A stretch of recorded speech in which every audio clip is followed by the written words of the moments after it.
on passe à la Bible. Et puis moi, mon but caché, c'est de vous concentrer un peu quelques histoires de la Bible pour vous faire lire la Bible. Parce que je vous rappelle que c'est une parole de vie.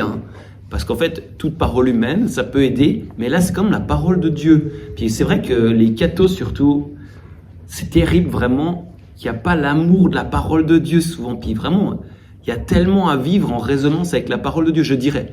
Pour dire bêtement, que la parole de Dieu dit de façon générique ce qui est en spécifique est notre vie ou peut la devenir, ok? Donc, là, on va essayer de sentir la danse biblique de la paix.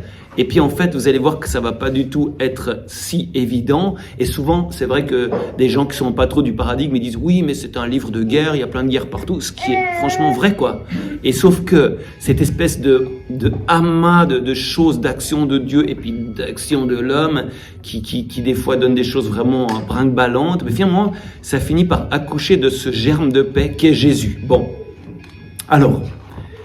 Donc, vous allez voir que Dieu, il va pas mettre un vernis bien solide sur nos contradictions. Vous savez, on vernit de dehors, tout ça, tout est bien propre. Ou bien, par exemple, tu as un truc un peu brinque-ballant, tu mets plein de vis, ça tient mieux. Ben, c'est pas du tout ça que Dieu fait. Au contraire, on a plutôt les deux idées suivantes. Première chose, la paix vient vraiment du ciel. Du ciel.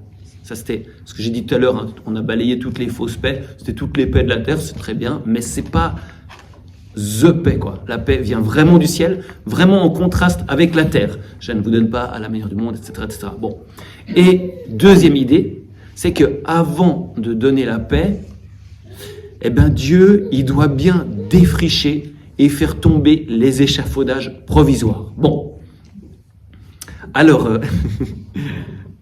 on va commencer avec Abraham. Vous savez, j'ai déjà mentionné tout à l'heure Abraham avec cette histoire de quitter ta terre, quitter ta famille, quitter la maison de ton père, etc. Et puis, il y a juste un chapitre plus tard, un truc un peu spécial. Je ne sais pas si Melchisédek, ça vous dit quelque chose ? C'est vieux. Mais c'est pas juste la préface numéro 1, Melchisédek, ton grand prêtre. Vous savez qui c'est Melchisédek ? C'est assez spécial, c'est assez spécial. Ça, c'est vraiment un truc biblique, c'est un truc pas normal. Les romans, c'est que normal. Moi, par exemple, je lis Amélie Nothomb pour m'imprégner de normalité, tu sais. Après, quand j'ai lu ça, j'ai plus envie de le lire. Vous voyez ce que je veux dire ? Bon, non, mais j'espère qu'elle nous écoute pas parce que mais c'est quand même sympa, mais c'est du rien, quoi. C'est des bulles de champagne. Là, c'est pas ça.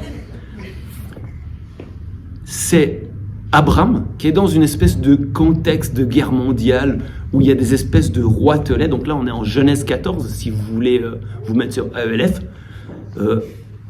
Il y a des roitelets qui se battent entre eux. Et d'une façon un peu lointaine, Abraham aussi, il est appelé à faire la guerre parce qu'ils ont piqué son neveu Lot. Alors lui, il se met en fureur, il part à la guerre. Et au milieu des tractations, voilà, il y a toutes sortes de tractations qui nous rappellent toutes les tractations que nous entendons trop souvent dans les journaux ces derniers temps. Eh bien, il y a une espèce d'apparition comme ça. C'est quelqu'un qui arrive, qui s'appelle Melchisédek, roi de Shalem, c'est-à-dire roi de paix, et qui apporte du pain et du vin. Attends, c'est un extraterrestre, ce mec. Tu vois, le Vatican, combien de divisions ? Vous savez, c'est un peu la même chose que Staline, il a dit au sujet du Vatican. Le Vatican, c'est combien de divisions ? Parce que tu vois, il pense dans son schéma guerrier. Melchisédek, il arrive, il amène du pain et du vin. Non mais c'est quoi ? Et il dit quelques paroles. Il dit que béni soit le Très-Haut, il dit un peu un truc comme ça, vous relirez. Et en fait, il amène, par son influence bienveillante, il amène Abraham à sacrifier le 10e de tous ses biens. Faire un don, vous savez ce qui n'existe plus aujourd'hui.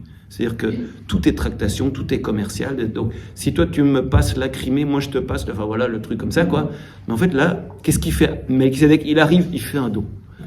Et puis du coup, Abraham fait un don. Puis juste après son intervention, qui a duré à peu près 3 versets, pas grand-chose, eh bien Abraham, il change de langage. Il devient un homme qui ne se fait pas justice à lui-même, mais qui fait la paix que Dieu donne. Et de fait, il y a toute la terre qui a changé. Avant, tu aurais beau avoir des tractations, finalement, c'est toujours le même canevas. Mais là, il y a une espèce de moment disruptif, c'est-à-dire qu'une vraie paix a été donnée. Puis Abraham n'est plus le même. Alors ça, par exemple, ça peut être un bon truc à lire. Genèse 14. Bon. Ensuite, on avance dans la Genèse. Et il y a une autre histoire de paix familiale. C'est Jacob et Ésaü. Donc, Ésaü, c'est le frère jumeau de Jacob et ils ne peuvent pas se voir. Je ne sais pas si vous voulez faire des liens avec vos propres... Enfin, moi en tout cas, voilà. On a tous des trucs comme ça, quoi. En gros, ils sont chacun dans un univers mental. C'est très intéressant d'ailleurs, comme c'est dit dans la Bible, mais vous relirez, hein, ça commence en Genèse 25. Eh bien, ils disent, ouais, Jacob, c'était le mec, il aimait être sous les tentes, tu sais, c'est un peu le contemplatif, alors que Ésaü, c'est le sauvage, il part chasser le lion, enfin, c'est à peu près ça, ils ont rien à voir. Ésaü, il est poilu, Jacob, tu sais, c'est le gars un peu tout, voilà. Et donc, mais vraiment, mais avec mon frère, mais c'est impossible, on n'est pas fait pour se rencontrer. Vous voyez un peu le truc, quoi. Donc, c'est impossible, leur trajectoire ne peuvent pas. Et donc, Jacob, il va marcher avec Dieu sur à peu près 10 chapitres, un peu moins, et il doit faire une espèce de correction de trajectoire, une espèce de baptême dans la grâce de Dieu. Et vous savez comment c'est l'histoire de Jacob? Il lui arrive plein de trucs. En gros, il est toujours assez seul dans sa vie. Il dit, il faut que je décroche la bénédiction, il faut que je garde la bénédiction. Il est toujours comme ça, la force du poignet, tout ça. En fait, il a déjà la bénédiction. Mais mec, t'es déjà béni. Et pourquoi tu cherches à... Mais t'es déjà béni, c'est bon. Il est dans sa frénésie, le gars. Et ça arrive au climax, quoi, au point hard. Vous savez, le point hard, c'est le combat de Jacob avec l'ange. Ça vous dit quelque chose? Genèse 32, c'est un des passages les plus importants de tout l'Ancien Testament. Bon. Et vous me promettez de le lire, s'il vous plaît. Okay. Et c'est génial. Alors, Jacob, il va rencontrer son frère, mais il flippe, un truc de fou, quoi. Et puis, parce que ça fait 10 ans, Ésaü voulait le tuer la dernière fois qu'ils se voyaient, enfin, un truc comme ça, quoi. Et du coup, il fait tout un truc hyper angoissé, tout ça, il fait passer tous ses troupeaux, tous ses femmes, tous ses machins, tous ces trucs. Puis après, Genèse 32, 10, il se retrouva seul. Et quelqu'un se battit avec lui toute la nuit. Attends, il est seul. Et quelqu'un était là. Ça vous rappelle pas quelque chose, ça? Notre vie spirituelle, on a toujours l'impression d'être seul. En fait, il y a toujours quelqu'un. En fait, est-ce qu'on se bat pas justement avec ce quelqu'un? Vous voyez un peu le truc? C'est une espèce de guerre ou de danse dans la nuit. On ne sait pas très bien qu'en dire. Et tout ça, ça lui manifeste qu'il a toujours vécu tout seul. Puis qu'il doit être touché par Dieu, peut-être même touché au point de la blessure, parce que c'est qu'il sera touché par l'homme mystérieux, l'ange, à la hanche, en fait, pour pouvoir devenir lui-même. Et là, l'ange lui donne son nom nouveau. Jacob devient Israël, parce que à partir de cette réconciliation, donc avec Dieu, parce que Jacob s'est laissé toucher par Dieu, il a craqué, et bien enfin il va pouvoir rencontrer son frère Ésaü à nouveau et se réconcilier avec lui. Mais ça ne se passe pas sans que une certaine lance ne le blesse. Je fais bien sûr référence à la lance du Christ, puis pour nous c'est pareil, vraiment. Eh bien, que Jacob soit absolument remis en cause, jusque tout au fond dans son attitude, au fond de solitaire, égocentrique. Bien sûr, vous voyez que en fait, ça représente à tous notre vie. Puis du coup, Jacob, ça c'est Genèse 33, 4, il me semble, je suis plus sûr, il dit à Ésaü, il dit un truc du style, j'ai compris comment on rencontre son frère, comme on rencontre Dieu. Voilà, aime ton frère, aime le Seigneur, c'est la même chose. Bon, on y est déjà. Donc ça, c'est une histoire vraiment tendue, mais finalement, quand même, il y a une douce paix du Seigneur qui entre, parce que Dieu a pu entrer tout au fond dans la vie. C'est un peu ça le schéma général, bien sûr. Les conditions extérieures, comment c'était pour Jacob, ce ne sera pas les nôtres, mais c'est quand même un schéma général comment Dieu fait avec nous dans nos relations familiales, ok? Et maintenant, on va passer à quelque chose encore pire, courage. J'ai nommé, bien sûr, Joseph et vraiment ses frères, tu vois, c'est vraiment les frères, mais entre guillemets, quoi. Enfin, voilà, quoi. C'est même pas des faux frères, c'est vraiment des vrais frères, quoi. Donc, ça va nous parler de réalisme familial, cette histoire, vous connaissez certainement. C'est le contraire du planning familial, d'ailleurs.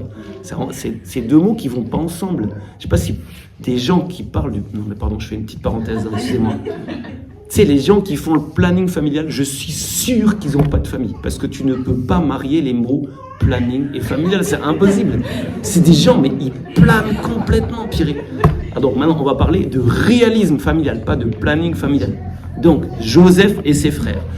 C'est vrai que ça a mal commencé, toute cette histoire, le contexte est un peu tendu, parce que, vous voyez, les frères de Joseph, ils ressentent un peu, et probablement d'ailleurs à raison, une préférence de leur père. Leur père de la terre, c'est Jacob, et même une préférence de leur père du ciel pour Joseph. Parce que, vous savez, Joseph, il reçoit des songes de Dieu, et puis il dit à ses frères, la vérité, c'est le plus jeune, et c'est lui qui a les songes. Et puis même des fois, il a des songes genre...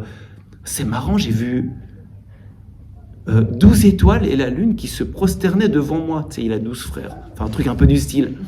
Qu'est-ce que tu veux nous dire par là? Tu sais, ça commence tout à se crisper, hein, tout ça. Alors, ça se passe très mal. Alors, il pense d'abord, voilà, le coup classique, à l'assassiner de façon tout à fait, banale, quoi. Et puis, finalement, il l'annihile. Ça, c'est une autre version du meurtre, hein, si jamais. Donc, ils le font disparaître de leur regard. Ils le vendent à des Madianites ou des Égyptiens, on ne sait pas trop, passons. Et puis, ils le vendent comme esclave. Parce que vous savez que Dieu a dit « Tu ne tueras point ». Je ne sais pas si quelqu'un d'entre vous, vous avez déjà tué quelqu'un parmi nous. Bah, moi, oui, en fait. C'est-à-dire que chaque fois que tu annihiles quelqu'un, ou même que tu détournes le regard, ou qu'il y a quelqu'un que tu ne vois pas, eh ben, en fait, déjà, tu as commis un certain meurtre d'une certaine... Ça veut dire qu'il faut être tout à tous, machin, il faut être dans une espèce de compassionnisme. C'est pas ça que je veux dire. C'est juste pour dire que des fois, on a l'acte en nous d'annihiler quelqu'un intérieurement. Ben, c'est déjà un meurtre. Voilà. Et en gros, c'est ce que font les frères de Joseph. Ils suppriment de fait leur frère Joseph. Aïe, aïe, aïe. Et maintenant, ce Joseph, on va rentrer dans un truc un peu plus lumineux, hein, parce que je sais que c'est pas facile. Hein. En plus, bon, ça va, vous avez vos cafés, ça va. Ok.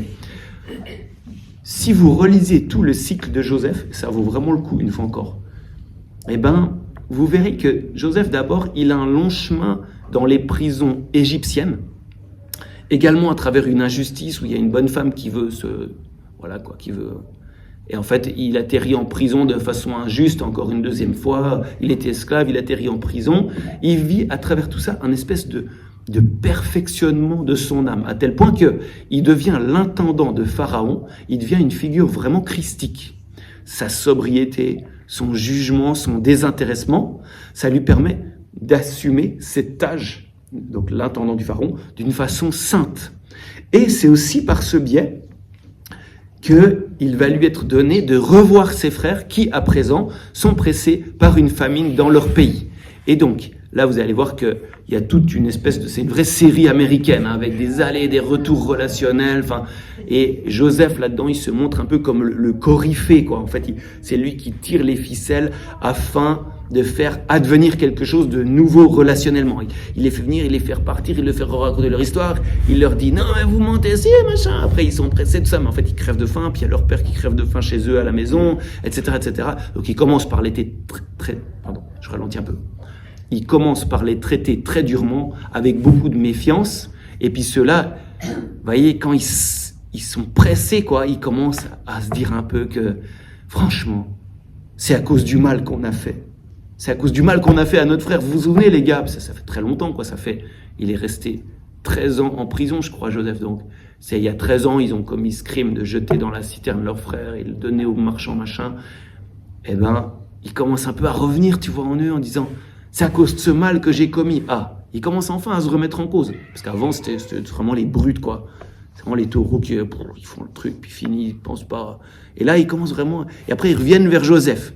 Et alors là, ils sont obligés d'utiliser de plus en plus de circonvolutions pour plaire à cet intendant décidément difficile à convaincre. Alors, ils finissent par lui expliquer toute leur histoire familiale, d'un bout à l'autre, en revenant sur tout ce qu'ils ont fait. Et monseigneur, machin, vous allez voir, c'est vraiment des dialogues, c'est hyper drôle. C'est presque une psychothérapie familiale où ils doivent revivre tout ce qu'ils ont fait en s'estimant et en se soupesant eux-mêmes. Et au moment clé, Joseph se dévoile à eux. Et puis, ils peuvent rentrer à nouveau dans un début de fraternité. Parce que justement, les frères de Joseph ont fait une certaine pénitence pour leurs péchés. Et maintenant, j'en arrive au point du réalisme familial. Vous allez voir pourquoi je voulais dire ça. C'est toujours la même chose, il faut un gros développement pour dire un tout petit truc, c'est la galère. Bon. Tout à la fin du récit, donc, vous savez, il y a Jacob, c'est le patriarche, puis ensuite il y a les 12 fils de Jacob, c'est machin, Judas, Zabulon, Nephtali, machin, tout ça, Joseph, et puis ensuite Benjamin, ok? Et tout à la fin du récit, le patriarche Jacob meurt, et du coup, vous voyez, les 10 frères qui avaient commis le crime il y a très longtemps, ils commencent à avoir une méga frousse, parce qu'ils se disent, et là Joseph, c'est maintenant qu'il va prendre sa revanche, parce qu'ils sont encore, c'est un peu dans ce mode du truc... de vendetta, quoi. Au fond, ils n'ont pas compris que c'est à cause de Dieu qu'il leur a pardonné, parce que Dieu est entré en lui, Dieu. Et là, Joseph, il pleure. C'est presque un des plus beaux passages de la Genèse. Parce que ils voient que, après toute cette histoire de miséricorde, ils sont encore un peu en mode craignos, en mode vendetta. Puis justement, là, Joseph, il dit un peu la parole clé de la Genèse. Ça, c'est Genèse 50, 20.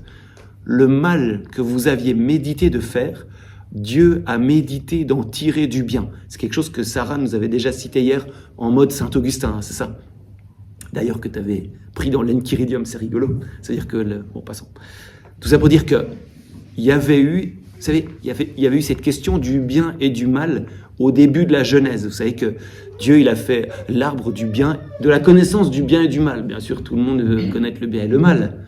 Et puis, il a dit, n'en mange pas, tu mourrais sûrement.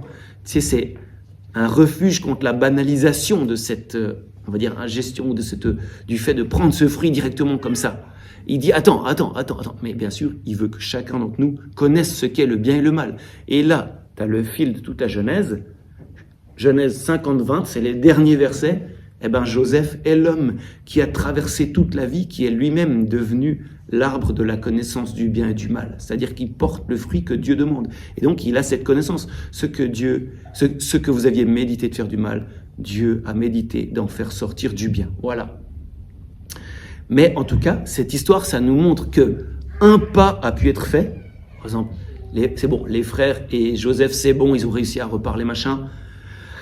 Mais que quand même la réconciliation familiale, c'est une œuvre de longue haleine et qui, parfois, pendant de longues années, ne porte aucun fruit et puis qui, décidément, n'est jamais terminée. Et donc, c'est pas un happy end total dans la jeunesse. Puis comme quoi, c'est une vraie histoire, c'est pas une histoire inventée, mais c'est qu'en fait, c'est pas parfait. Puis nous, vous voyez, je sais pas si ça vous parle de réalisme familial, c'est-à-dire que franchement, on va faire tout ce qu'on peut pour la paix familiale, tout ça.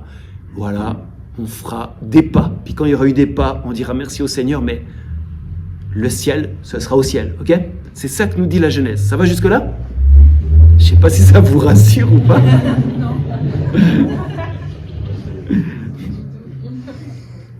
Non, c'est sûr que c'est pas facile, hein. Faut pas aimer trop le ménage dans la vie. Faut accepter un peu de poussière. C'est dur, hein, franchement. Alors, ensuite, attends, je prends un peu de café dans la machine. J'aimerais juste citer une parole très connue du prophète Jérémie, qui a énormément marqué la conscience juive. C'est comme ça. C'est « Puis le Seigneur étendit la main et me toucha à la bouche. » Donc c'est la vocation de Jérémie. Il me dit, voici, je mets dans ta bouche mes paroles. Ah ben c'est génial, là on va voir la paix, là c'est magnifique. Vois, aujourd'hui je te donne autorité sur les nations et les royaumes pour arracher et renverser, pour détruire et démolir, pour bâtir et planter. Parce que c'est très frappant que Dieu, il ait cette logique guerrière. Mais comme je vous disais, il fait la guerre à la guerre. Ça ne veut pas dire que dans les trucs familiaux, tout ça, il faut directement se montrer le bourrin absolu en mettant sur la table tous les thèmes difficiles, etc. Mais quand même, Dieu nous montre qu'une fausse paix, ce n'est pas son dessein. Et que d'une façon ou d'une autre, il est venu d'abord apporter le glaive et ensuite, il nous donne la paix. Et je vous dis un truc frappant à ce sujet, c'est que le pape François, avant d'être pape, quand il était à Buenos Aires, il avait réuni autour de lui tout un contingent d'évangéliques avec qui il priait. Vous savez, c'était des évangéliques d'ailleurs de différentes dénominations. Ils faisaient des rencontres et puis ils priaient ensemble.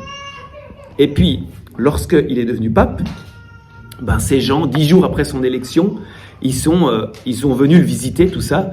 Et alors, ils arrivent comme ça autour de lui. Et il y en a un qui témoigne que lorsqu'il y a eu l'élection, ou non, voilà, lorsqu'il est parti pour le conclave, il a prié pour son ami Jorge Mario. Et puis, il a eu une parole au cœur, cette parole précisément de Jérémie. Et l'autre gars évangélique de l'autre église, il bondit en disant, mais moi dans l'avion, j'ai pris ma Bible, j'ai dit à Dieu, donne-moi une parole pour mon ami Jorge Mario. Et puis je suis tombé pile sur cette parole. Puis justement, on voit que le Saint-Père, il a eu quand même une action qui a beaucoup déconcerté certaines personnes. Il a mis quand même des coups de pied dans certaines fourmilières, si j'ose dire, parfois de façon assez prophétique au sens de la violence des prophètes. Voilà, comme par exemple, je sais pas moi, Saint Étienne qui disait aux pharisiens tranquillement qu'ils avaient la nugrette. Bon, voilà. Alors le pape François, c'est sûr qu'il n'a pas ménagé les susceptibilités et conservé bien au chaud toutes les sensibilités. Des fois, ces mots, ça sert à cacher beaucoup d'orgueil en fait. Mais voilà, c'est frappant que finalement quand même, si tu veux la paix quand même, ça va faire quelque chose quoi. Alors maintenant, j'ai oublié, avant de passer à Jésus, j'ai oublié une histoire biblique qui est aussi assez parlante. C'est l'histoire de Moïse et l'histoire du lien du Seigneur à la paix, parce que justement, une fois encore, c'est la libération d'Égypte. Une fois encore, ce qui est frappant, c'est que Dieu veut son peuple libre, donc il veut vraiment le meilleur pour son peuple. Et donc, il va envoyer Moïse pour le libérer. Alors Moïse, il va chez Pharaon. Alors Pharaon, vous savez, il gueule. Alors du coup, tous les chefs de corvée, ils gueulent. Ils doivent faire plus, tout ça. Vous savez l'histoire. Hein. Ensuite, les Hébreux, après ça, tu vois, ils vont tous chez Moïse. Donc Moïse, il prend ça. Vous voyez le supérieur qui se prend dans la figure toutes les plaintes de tout le monde. Puis du coup, Moïse, qu'est-ce qu'il fait? Il fait comme les supérieurs font. Il va vers Dieu. Il dit, machin. Puis en fait, à la fin, en gros, tout le monde gueule, quoi. Donc, dès que Dieu arrive dans le truc, en fait, tout le monde, voilà. Et ça veut dire que Dieu, une fois encore ici, il veut agiter un modèle de relation qui est trop faible, qui est trop pauvre, qui n'est pas l'idéal de Dieu sur la vie humaine. Donc, il doit faire tomber toutes sortes de relations provisoires. Puis c'est vrai que les Égyptiens, ils étaient très arrangés que les Hébreux travaillent pour eux sans faire de bruit. Puis vous voyez, c'est comme sympa, une main-d'œuvre pas trop chère, tout ça. Bon, faut un petit peu coordonner tout ça, mais dans l'ensemble, ça se passe assez bien, super. Et puis les Hébreux eux-mêmes, ce qui est frappant, c'est que voilà, vous savez, quand ils sont dans le désert, ils font des speeches à longueur de désert en train de dire « mais on n'était pas si mal en Égypte, on avait à manger gratos avec une certaine sécurité, une certaine régularité, alors que là, dans le désert, on ne sait jamais si on va manger bien à l'heure. » Vous savez, comme les poules et les Suisses qui doivent toujours manger à l'heure, bien sûr, ils vont tous chez Moïse, comme ça, quoi. Ils vont récriminer ou murmurer. Et donc, Moïse, il a de la peine avec ça, et puis du coup, lui, il est tout seul, donc il va vers Dieu, et puis en fait...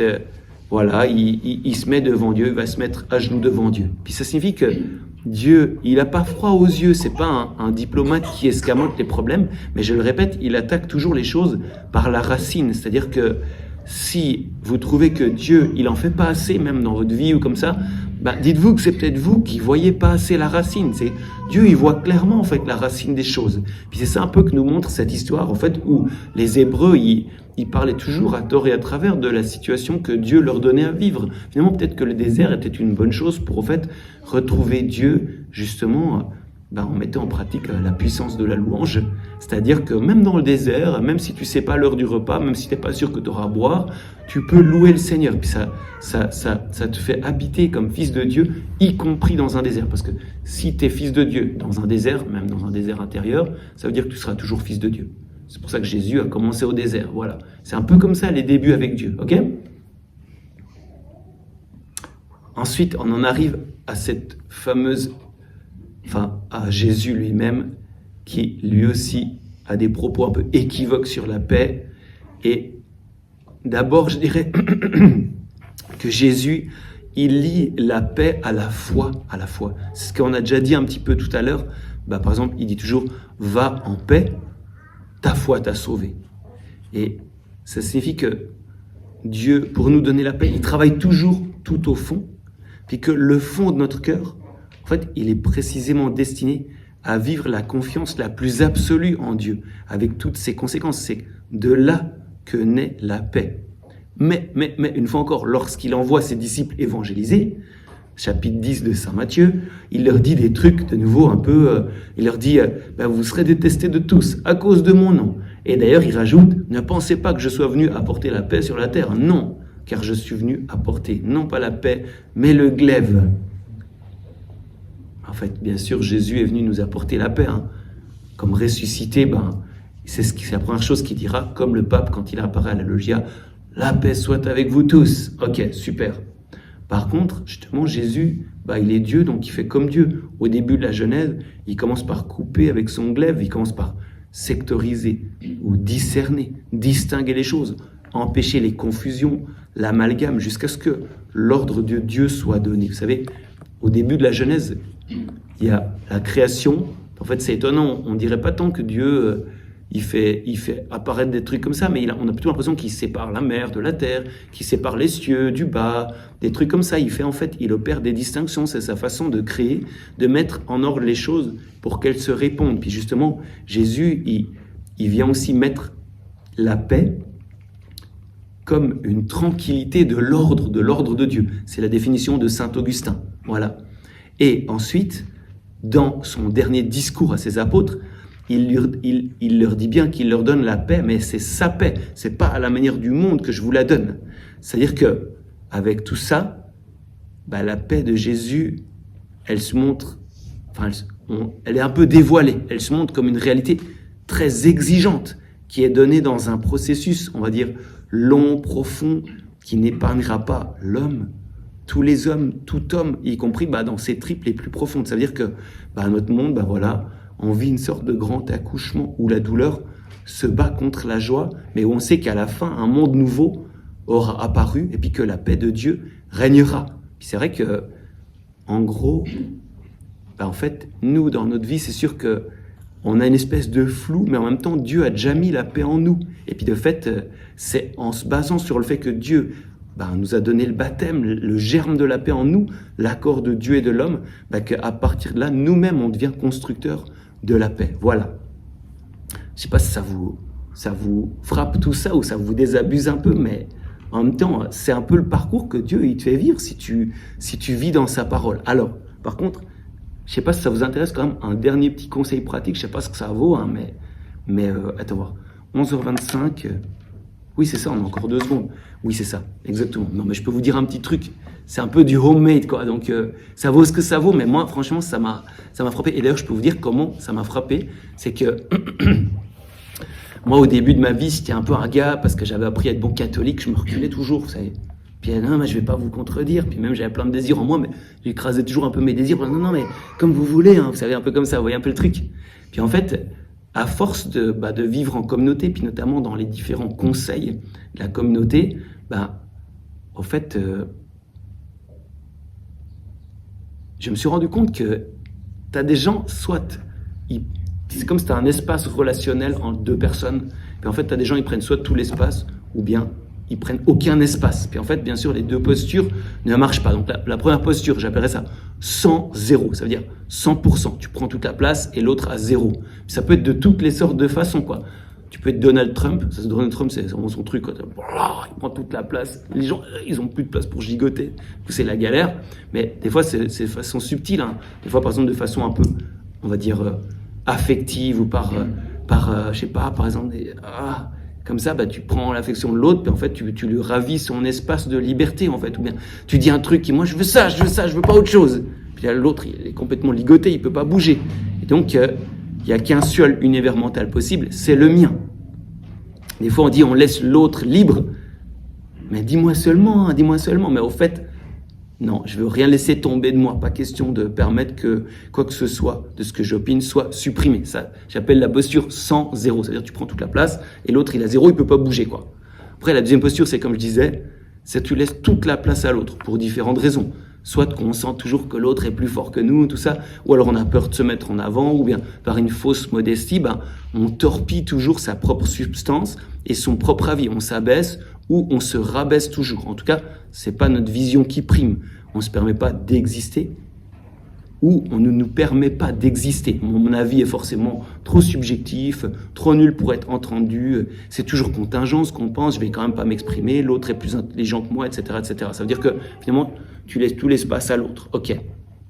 Après, je propose une 3e posture. J'appelle ça 80-20. Ça veut dire que là, on dit fortement sa substance, on dit fortement qui on est, ce qu'on pense, on ne supprime aucunement son identité personnelle. Par contre, le 20, ça symbolise quand même que tu laisses d'une façon assez marquée un lieu pour l'autre où il puisse se mouvoir, où il puisse bouger. Si j'étais 100, l'autre il serait vraiment coincé. J'ai étendu ma surface sur tout l'univers. Mais comme je suis dans le 80, il reste un lieu où l'autre peut bouger, où il peut se positionner, dire de façon très libre ce qu'il pense lui aussi. Et ça implique que je dis fortement ce que je suis et ce que je pense, mais que je sois absolument libre intérieurement, que celui qui reçoit ma pensée dise exactement le contraire, me remette complètement en question, et éventuellement avec raison. Et du coup, ça permet un vrai dialogue, un vrai ping-pong, un vrai aller-retour qui est fécond. Moi, c'est un peu mon témoignage de ce qu'on a vécu au conseil de la communauté, c'est-à-dire que je me rendais bien compte que je pouvais dire de façon quasiment martelante mon idée sur une situation, mais qu'en fait, par exemple, une sœur ou un frère, ou je sais pas, ou Cyril, pouvait en fait vraiment dire clairement le contraire, puis qu'en fait, ça donnait quelque chose qui était finalement extrêmement fécond. Parce que justement, dans les autres postures, comme j'ai dit, 100, 0 ou 0, 100, si tu as un 100-0 en face d'un 0-100, bien sûr, le premier, il écrase le second, la situation avance jamais. Personne n'est content de la situation parce que celui qui écrase, il sent qu'il est assis au bord du chemin, que rien bouge, que c'est toujours lui, qu'il n'y a jamais un au-delà de lui-même. Et puis, bien sûr, le deuxième, il est écrasé, donc il n'est pas forcément en bonne position. Par contre, si tu as un 100-0 en face d'un 100-0, vous comprenez bien ce que ça va faire des étincelles. Hein. C'est ce qui fait que l'industrie de l'assiette marche si bien.